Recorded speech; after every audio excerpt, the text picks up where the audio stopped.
Well, we'll be putting 5 new chaps here. They have been with us. They're all not new. All of them have experience, except this young man here. You all can question him. He's young, so you better give him more questions. Okay. This is this area we have contested before. The last round, we did okay. But I think we want to come back and say and do something, and we do better. Okay, I think ladies first. I'll introduce Wendy. Wendy, you're familiar with Wendy. Do I need to give you her background? I think, to be fair, some of you may not know her. Wendy is a lawyer. She's an intellectual. She's an intellectual property lawyer, and apart from being a lawyer, she's also helping, of course, PSP. She heads our women's wing, and she has done a lot of grassroots work. And I think she is also rated as one of the top 50 IP lawyers. Am I right? Yeah. In Asia Pacific. Check, huh? Yeah, in Asia Pacific, one of the top 50, you know.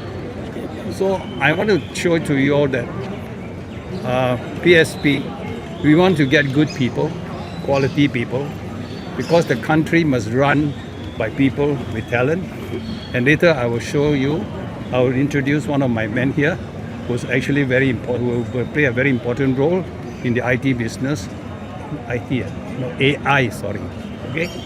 So I want you all to ask Wendy all the questions, get to know her better, portray her as somebody of real good value in Parliament.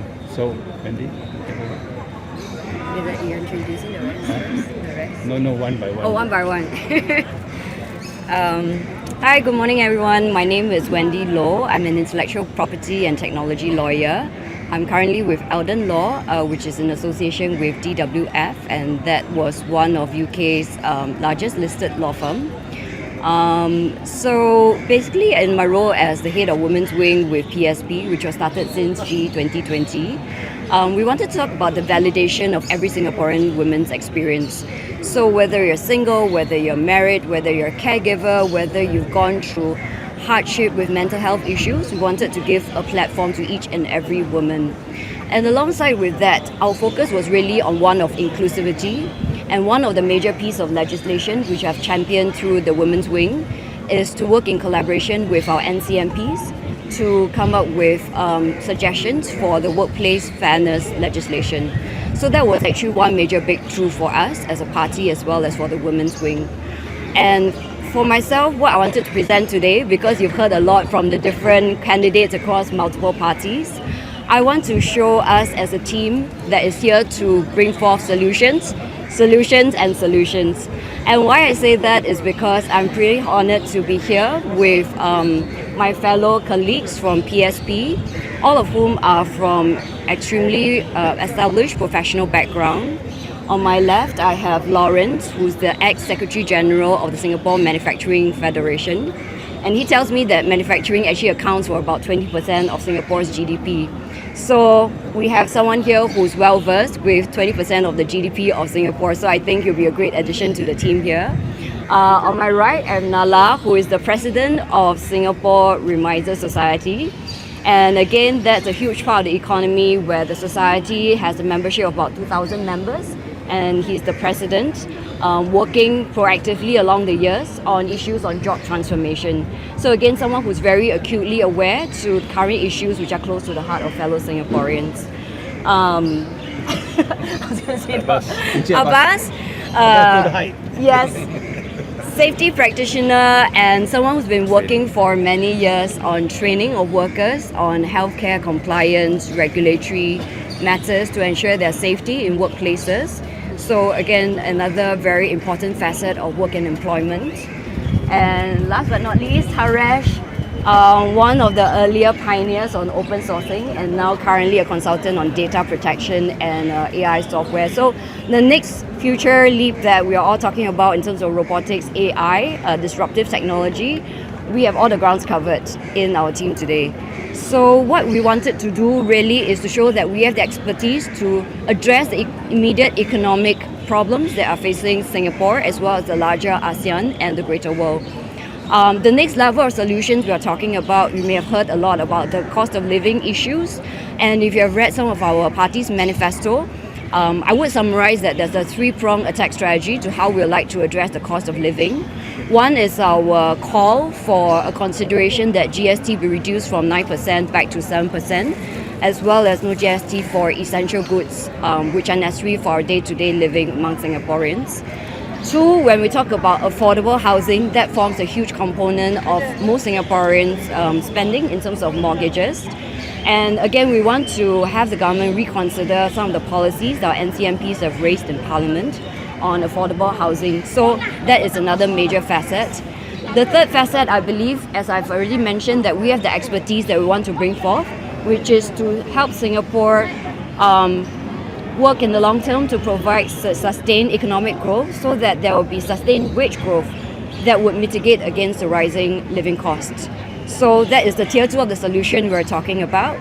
And tier 3 of this solution that we'd like to bring forth are local amenities that we have been engaging the residents here, and there's been some helpful solutions that has been put forward to our team.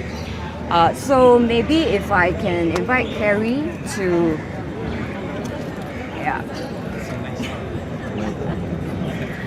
Okay, so as an alternative party, we have less of a budget, and what we try to use is some online AI software.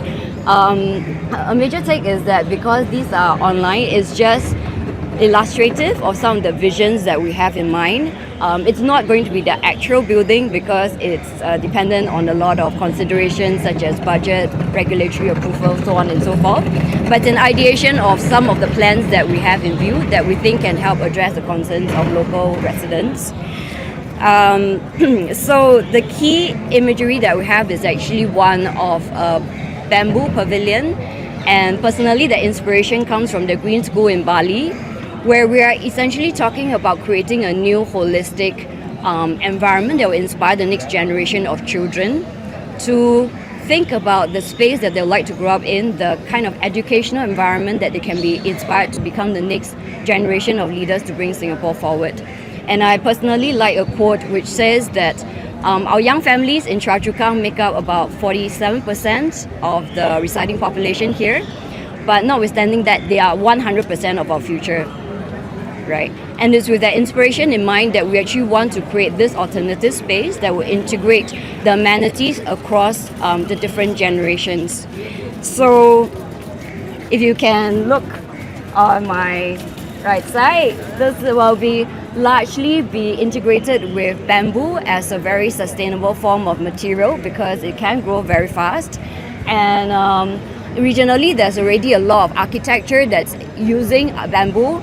And when some of the teammates saw this, she says it reminds her of Bali, right? So we want people to feel comfortable in the environment.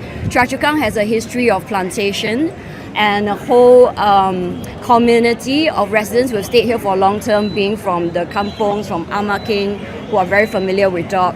And we want to continue providing that sort of familiarity in environment.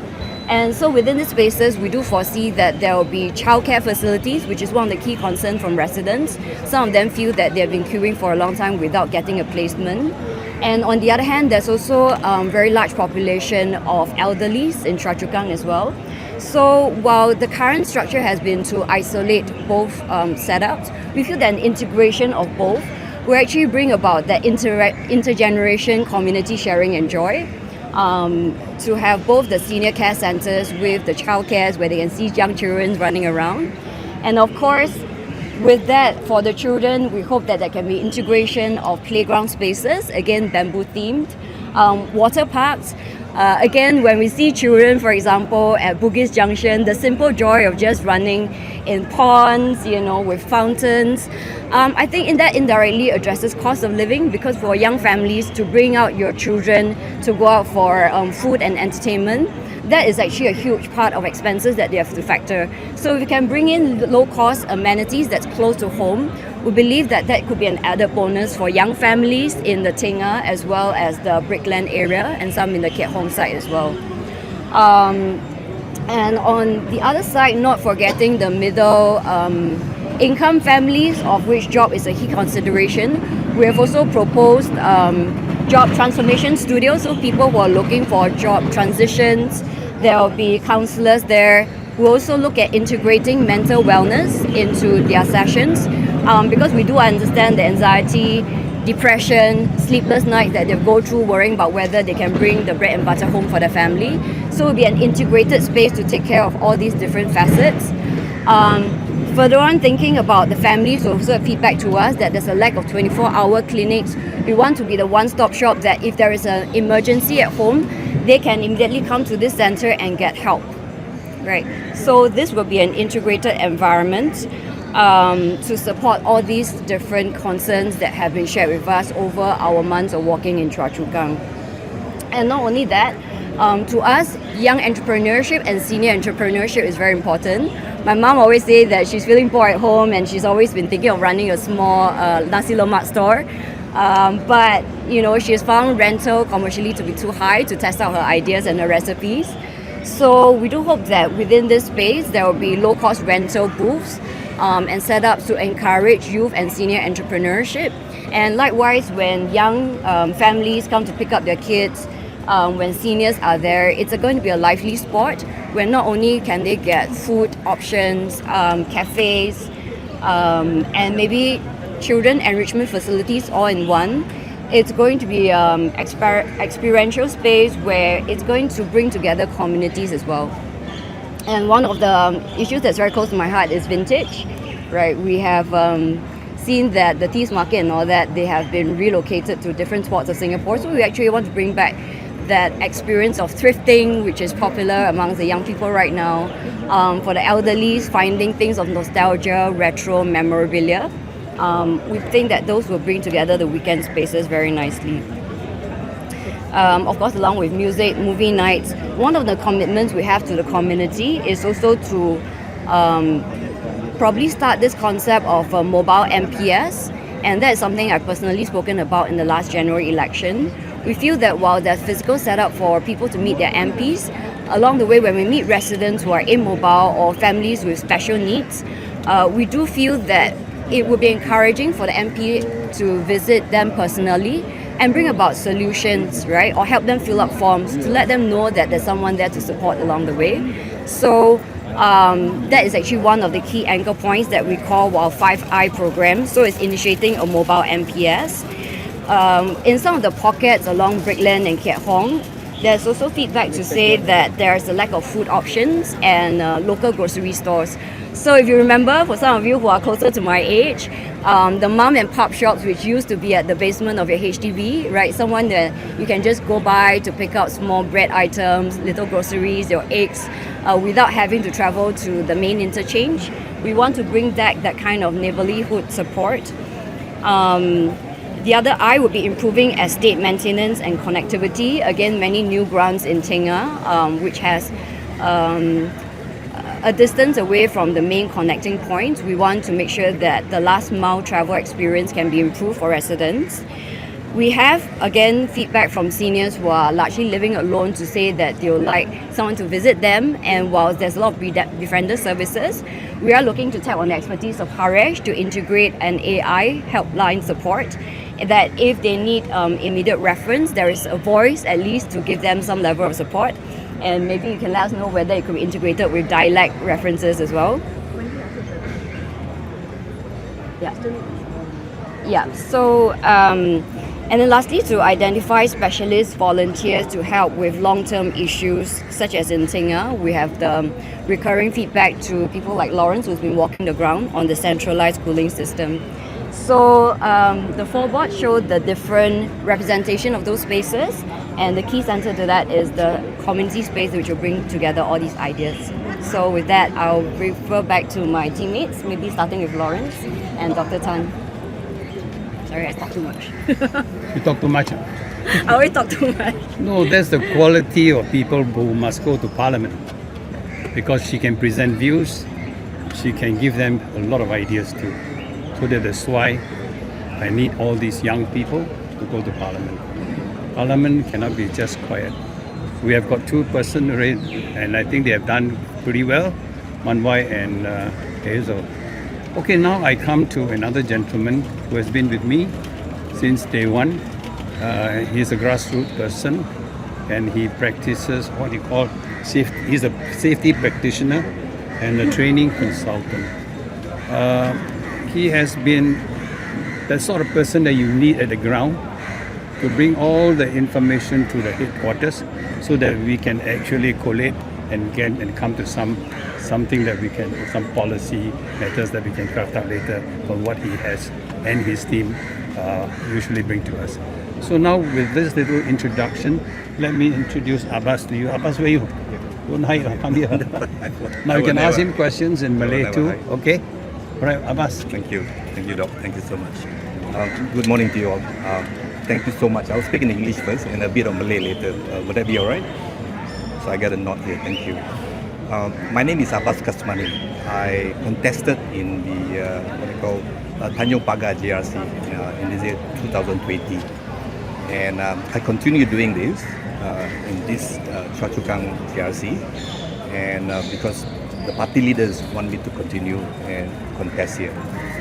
I'm married. I'm a grandfather and still healthy. It's like dog, healthy as ever. But with this experience that we have, the wisdom that we have, we continue to share with the young colleagues that we can move forward here.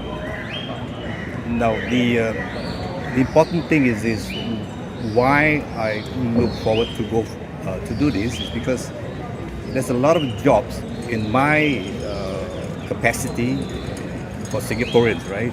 The seniors are losing their job, and I have talked to people, friends, Singaporeans, residents, even the residents I spoke to, they lost their job. They are so young. They're even 45 years old, and even up to 60, they're still strong, but they lost the job because of the giving opportunity to others to that, which you know what the market is all about. So when I'm elected in the parliament, I want to talk about this because these are the experienced majority of almost all in the industry I work, where it's oil and gas construction. We are all contractors. We are all on contracts. There's no more permanent staff. There's very few permanent staff, and we don't know about our future, whether we can sustain our income, whether we can, we might lose the job. And one experience I had, tell you frankly, the last election, I had a beautiful, comfortable job, 5 days a week. After election, I lost the job. So life goes on, and so I just carry on with that. Now the other thing is, with our party manifesto, we are also looking at managing high costs, affordability of housing, and instead of giving the youngsters that at the age of 35 they can apply the house, why not 28? Because the generation now, they want to fly on their own, and parents also will say, reality, they would want the youngsters to move on their lives, and we should give them the opportunity to expand themselves. And last but not least, with my skill, leadership at the workplace, with the care of the people, I will look into this matter for the benefit of all Singaporeans. And by the way, I'm the second vice chairman in the party, assistant vice chairman. Now I will speak in Malay. Is it okay? Nama saya Abbas bin Kasmani. Saya kerja sebagai pengawal keselamatan dan pengurusi latihan untuk pekerja-pekerja di industri oil and gas. Selama 35 tahun sudah begitu. Masih bekerja lagi, masih kuat. Yang sebab saya bekerja kerana pengalaman ini mustahak bagi tahu rakyat-rakyat senior sebenarnya, pekerja senior. Don't give up. Jangan rasa lemah, umur dah meningkat, duduk di rumah, datang sakitlah. Terus bagi masyarakat sebulat nasihat dalam kerja anak-anak yang muda gitu.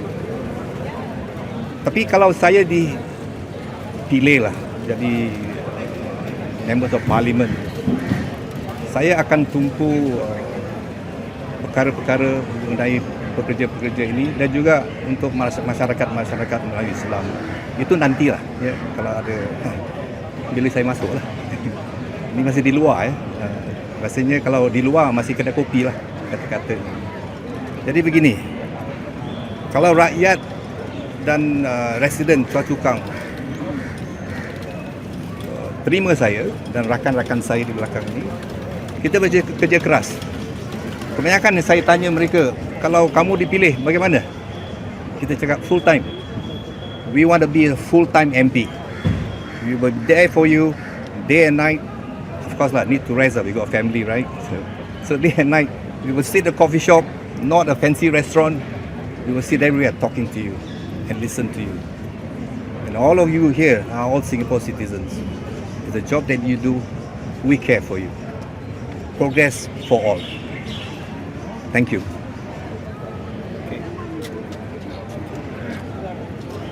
Thank you very much, Abbas. Well, you have heard what Abbas said.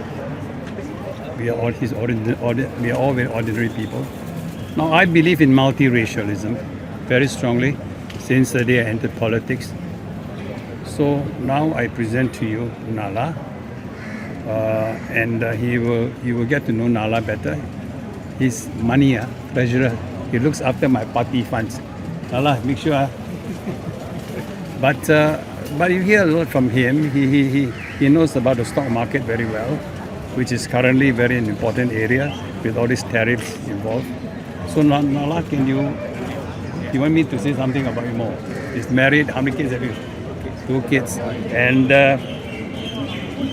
he graduated from our local university as an accountant. He was once he was with Ernst & Young. So, okay, now I present to you Nala. Nala can speak Tamil also. No? Thank you, Doc.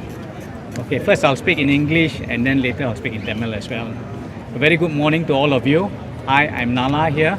I'm married with 2 kids, school, university going kids, so I understand their concerns. And I graduated with a Bachelor of Accountancy degree from NUS in 1988. I'm also a Chartered Accountant and the Treasurer of Progress Singapore Party and also the founder member with Dr. Tan. I'm one of the 12 founder members of Progress Singapore Party because I believe in the principles of transparency, independence and accountability. And very importantly, we are a party with compassion. We want to leave no Singaporean behind. We want to share the wealth, the prosperity to all Singaporeans rather than the select few. And also, I'm the president of the Society of Remisers Singapore.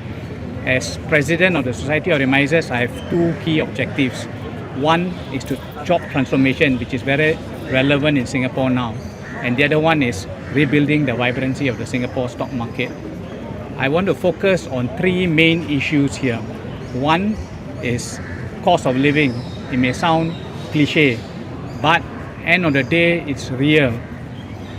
Compared to GE2020 to now 2025, the cost of living has gone up tremendously. And on top of that, the government has increased the GST from 7% to 9%. It's escalated the cost of living. So you are wondering, cost of living all over the world has gone up. But having this GST has added oil to the fire actually. So I think the other reason is from 2023, they increased 1%, prices have gone up to 10, 20%. Then 2024, again 1%, it went up another 20%. So you're talking about maybe even as much as 50%. It's very unbearable. So when we walk the ground and we talk to the residents, they feel it. The disposable income has shrunk tremendously. To be fair, yes, the government has given relief, CDC voucher, cash top-up and all that. But this is not enough. This is temporary. But the rise in prices are permanent. So we will go in Parliament to strongly request the government to reduce back the GST back to 7%. Of course, the government always say, hey, when you reduce, where is the money going to come from? The recent budget, they announced for 2024-25, they had a surplus of 6.4 billion. The GST they raised was 20.6 billion. If we reduce by 2%, it's only about 4.6 billion. So the surplus is there to cover the GST. So I would strongly urge the government to reduce back the GST back to 7%. The other issue that is close to my heart is jobs. Job priority for Singaporeans.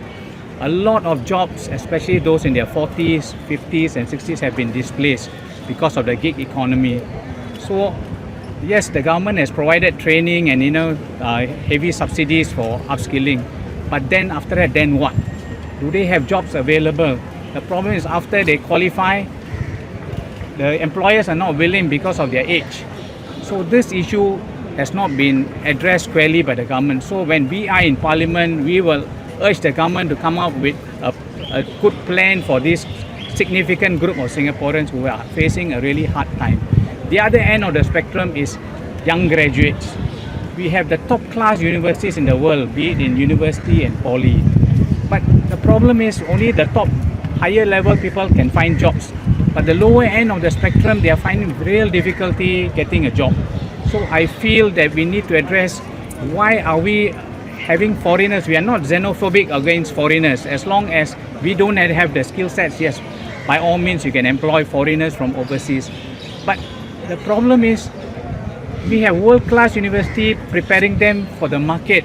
The only reason I can think of employers are willing to employ foreigners is because they can come at a lower cost. They can apply for jobs via email and then via Zoom, attend the interview and have the jobs. I think it's about time as a country we got to look after our own citizens first. Our own young children can't find jobs and they start doing Grab delivery and all that. Nothing against Grab delivery, earning an honest living. But are they underemployed? This is what we are doing. I mean, you go other countries, normally the top level jobs are meant for your own countrymen, and then foreigners can take the lower end jobs. But in our country, the lower end jobs are like Grab delivery or whatever, this thing, they are doing this. What is their future going to be? So it's about time our government address this issue squarely. And the third issue is housing, affordable housing. During my time, housing was with about 3 to 4 years of our annual income, you can afford to buy a house, a reasonable 3 or 4 room or even 5 room house. But now it takes about 10 years or more.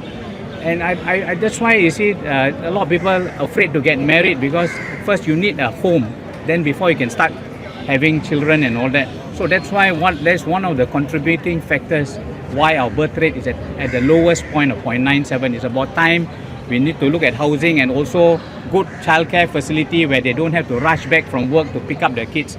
Should be for longer hours so that they feel comfortable doing their work and they know that their children will look after well after.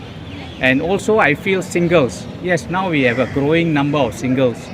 I feel now the eligibility age of singles should be reduced to 28, and then they should be able to apply for a HDB flat.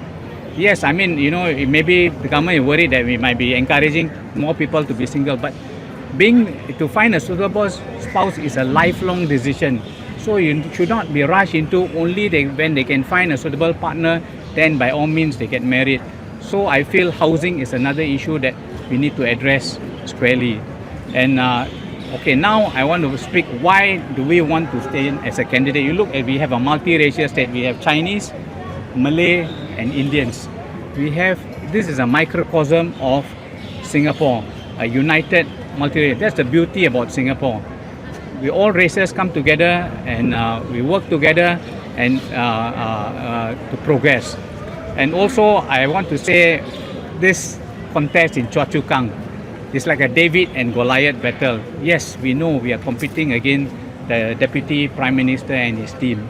The key difference is we have the heart and the soul to things. Just like the David and Goliath battle, finally David won.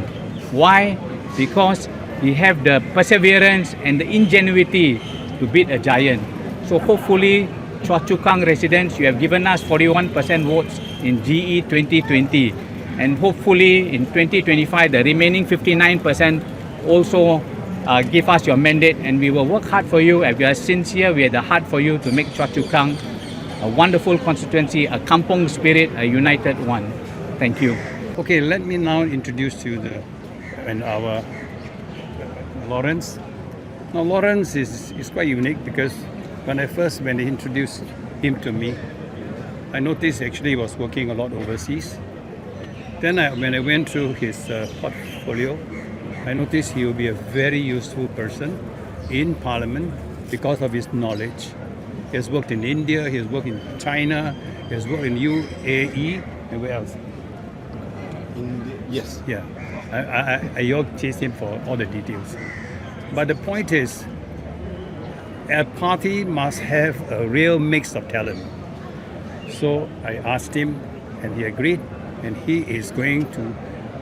I think his experience will show to the government what are the things that's happening outside that can affect our country here, because of his knowledge of his involvement in investment. Your investment. Yes, sir. Yeah, what else do you do? I advise on mergers and acquisitions. Yeah, mergers and acquisitions. Not many of us are very well familiar with this. But these are important things now happening in the world with all this, as I say, with all these tariffs coming in. And he will be the person who will be very acquainted with all this subject matter. He graduated from Australia, and he has his own company. He set up a couple of small companies, and he's doing well. So now he came back to Singapore, and the Singapore Federation, Manufacturing, as so many names, he must forgive me. Singapore Manufacturing Association took him as a Secretary General. Then he left and came to join us. So now I present Lawrence. You can tell them your story. Thank you, sir. Good morning, everyone. Thanks for coming out here early this morning. My name is Lawrence Pek, and I will be your candidate for Chua Chu Kang GRC. I met Dr. Tan and Man Wai, I think, way back in August 2023, and I was hit by a profound sense of common purpose. And I asked myself after that meeting, if these two gentlemen are willing to do this, then why shouldn't I? My team and I have walked the grounds of Tengah, Chua Chu Kang, for the better part of a year. We have engaged the residents there. We have spoken to many small business owners. We understand their needs, we hear them, we listen to them very carefully.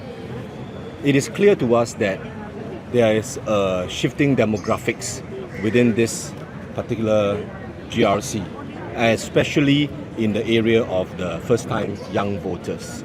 They demand more transparency, advocacy, and more importantly, they say that they want a better balance of discourse, of pushback in Parliament. I think that this is something which they wonder to themselves why it doesn't exist now. I bring with me over 20 years of working overseas. First, I was posted to Dubai when I was 27 with Sony Electronics, which I spent about 4 or 5 years there. I met my wife then. There, we had 2 kids there as well. Later, I was posted to Shanghai, as well as to Hong Kong, and eventually, for some strange reason, to India. So it was a very good experience for me. In 2008, I decided to set up my own manufacturing facilities out in Shenzhen, China. Now, China has a minimum wage, a universal minimum wage. This minimum wage differs from province to province. Surprisingly, a very few known fact is that Shenzhen has the highest minimum wage in China. And when I established my manufacturing facility there, I also questioned what is this minimum wage that we have to pay, regardless of the staff's function, capability, and competency. So it was very much explained to me. The short version is that after running the factory, and the factory is still operational today, we are more than happy to pay that minimum wage to our staff. The Chinese government has this minimum wage for 2 primary reasons. Number 1, it protects the local workforce against very difficult, very demanding, and sometimes, yes, unscrupulous employers. Secondly, it protects its local workforce against a very high rate of inflation. I think that we know that there was a period of 10 years where China was growing at about 8 to 9% a year. So their cost of living is also rising rapidly. The Chinese government uses that to protect its local workforce. I think that sounds rather familiar. So I think that it is important to also note that the Singapore economy is extremely open one. We are price takers. It is open. We cannot stop, nor should we, the influx of high advanced technology products like 4K surveillance cameras that can spin 360 degrees, cleaning robots that we can sometimes see.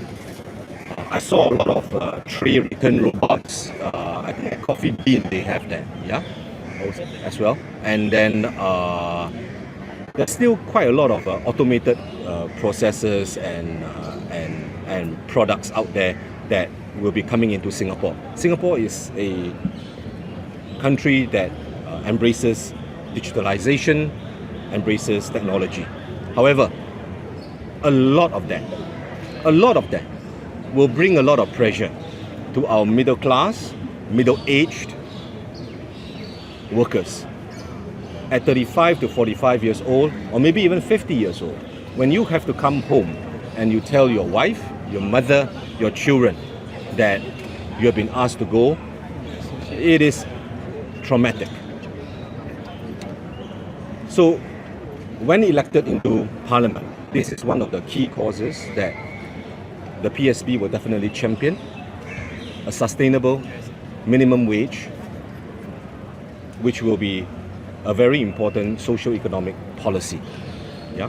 So allow me to speak a little bit in Chinese. I've been asked to, so okay. All right. Please excuse my accent. I have a little bit of a accent.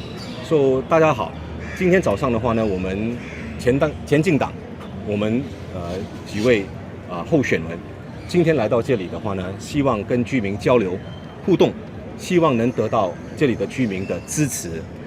这一届的大选即将来临，希望大家可以投我们一票，执行他们一个很重要的一个5年一度、4年一次的这个选票权。新加坡前进党，为国为民，谢谢。Okay, thank you very much. Now I come to the last gentleman. His name is Harish.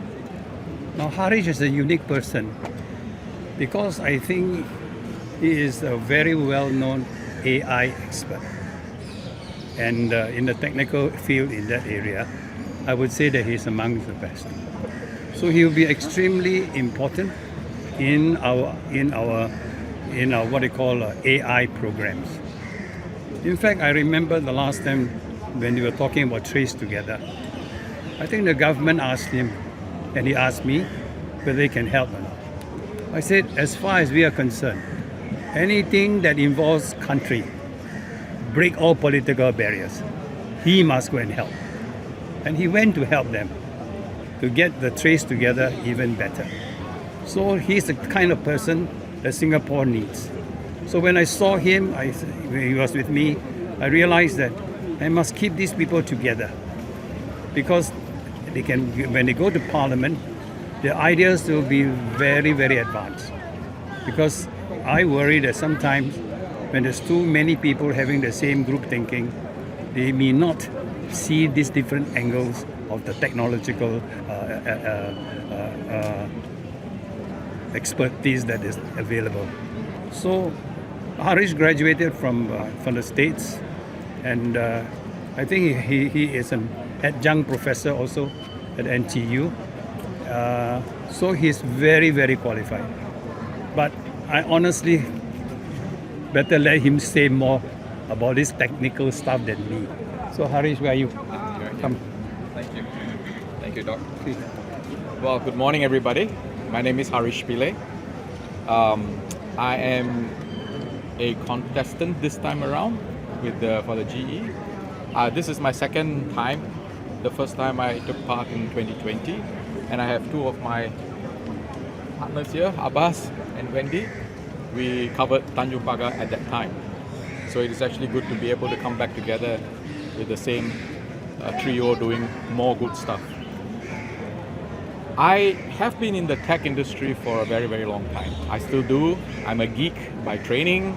I'm an electrical engineer by preference. And I like to build things. I like to break things. I like to build it. I got my exposure when I was in primary 2. When my teacher, Miss Ng, I have not met her since then, but I don't know where she is now. She showed me in class a little device that was essentially a battery, a wire, and a bulb. And when you're primary 2, you're only this tall. And all I could see is those three things. And magically, she managed to light it up. And I had no idea what that was. How did she do that? I went home, took out my dad's stuff, and tried and play around, and I short-circuited the battery, became too hot. So I learned a lot of lessons along the way. So that's when I knew this is what I want to do. I want to build things. I want to take things apart and build it. So fast forward many years, that's what I have been doing. I'm always very interested in understanding how technology impacts all of us, because we are always, everything that we see in front of here, our microphones, our phones that you're using, the cameras that you're using, every single thing has technology inside. How do these things work? What are the constraints you are faced with? There are plenty of things that we need to look at, and as Doc was mentioning, in 2020 when the COVID hit us, the proposal was to have a tool called Trace Together. I don't know whether you have deleted from your phones, but if you have it, Trace Together was a tool to let you figure out who you in proximity to. But the problem with something like that is, if I don't know how it works, my trust level of something like that is very low. And what would that mean? I won't use it because I don't know how it works. So I suggested that we should make it open for everybody to inspect and check and improve. And it was taken up, and as Doc said, we got the go ahead, and we'll work together to make sure it is for country, for us, to make sure that we can also benefit. More importantly, it's not only for Singapore in that particular case, it's also for the rest of the world. They can take it and do whatever you want with it. So that's, to me, very, very important, because we solve the problem once, we replicate everywhere. So that's one part. Another one I want to talk a little bit about is my family.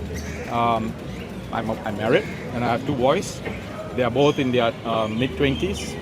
They all served their national service, and I was very pleased that they took it upon themselves to really work very hard for the 2 years. We all have to do 2 years. And they excelled in what they did. One became an infantry officer, the other guy was a logistics officer. And so now with the 2 of them and myself, we have 3 officers in the family. So I'm actually quite proud of that fact that somehow, magically, we managed something like that. But it's really about commitment to the country, more than anything else. Well, when I get into Parliament, and when we get our town council going, one of the things I really want to achieve, and this is what we have been working within PSP all this while, is to ensure that the town council administrative products and services are available on day one, because previous situations when there was a change in the leadership of the town council, the applications and administrative tools that they were using were stopped from access from incoming group of people. That, to me, is fundamentally a problem. And why is that a problem? It's a problem because 2 things. Firstly, whatever was created or running is paid by tax dollars. So now, just because there's a change in leadership, I now have to remove that and add a new one with more tax dollars to be spent. That is fundamentally not right. And I saw this happening in 2011 when Aljunied happened, and subsequently in the other GRCs that also went to the Workers' Party. To me, that is an unacceptable scenario to be in. We must be able to have continuity. In technology, in business, there's something called business continuity planning. You need to have business continuity. Where is the business continuity in something like this? So really, we need to ensure that we are able to get this working all the time, and not just because you're belonging to a particular party, therefore I can use it. If you're not, you cannot use it. I think that is fundamentally wrong. Bottom line, it is paid by tax dollars. If it's tax dollar funded, it belongs to all of us. So we have to be able to use it. So for that, with that in mind, we have been working to ensure that on day one, or close enough to day one, if we take over once we take over the town council, we'll be able to roll out the technology needed. If they're willing to let us use it, that's fine, thank you very much, but I suspect probably not.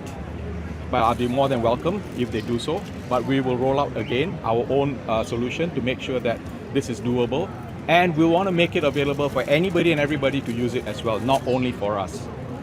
If other GRCs that are now being taken over by other parties as a town, from a town council point of view, we want to make it available to them as well. Why should we be the only one? We just pay once and you can use it everywhere. So that's part of the idea behind it. So these are some of the things that I'm really concerned about. Ultimately, and as Doc was saying, the challenges we have now is with the whole nature of artificial intelligence, and will that challenge the jobs that our citizens are having. This is not unique to Singapore, it's a global problem. The thing about it is the kind of narrative that has been promoted by government, not only in Singapore, in many other countries as well, but let's just focus on Singapore, has been to get more engineers trained up in AI-related tools and technologies, which is important. You need to have that. But we need to have the 80% of us, the rest of us. How do we use these tools? How do we make sure that this does not become a problem for us? Because as someone was mentioning some time ago, it says, the job that you may lose is not because you did not do anything with AI. It is because someone who did something with AI took over it. So if you don't do it for yourself and don't understand what it is, then we have a problem. So my sense of my suggestion here and my recommendation here is we need to actively engage with everybody. It's not just saying, oh, we have AI and therefore everything is done. No, it's an ongoing, continuous process. There's a lot of things because it's rapidly changing, significantly improving. There are things that can go really very wrong, and we need to understand it. We cannot be leaving it to somebody else to make a decision for us. We have to understand. You have to be internalizing for yourself. So the 80% of us or 90% of us who are not in that tech space, we need to understand. So one of the things I want to do is to be able to bring that information across to people, run whatever programs, teach people how to do things for themselves so that they are not left in the cold. We do have an issue with the technology gap. In the 1990s, it was called a digital gap. We now have an AI gap, the people who know and people who don't know. And we do need to figure out how to solve that problem. We solved one problem before, we can do it again. So with that, I thank you very much for your time. Okay. So I hope you all have heard all my potential candidates.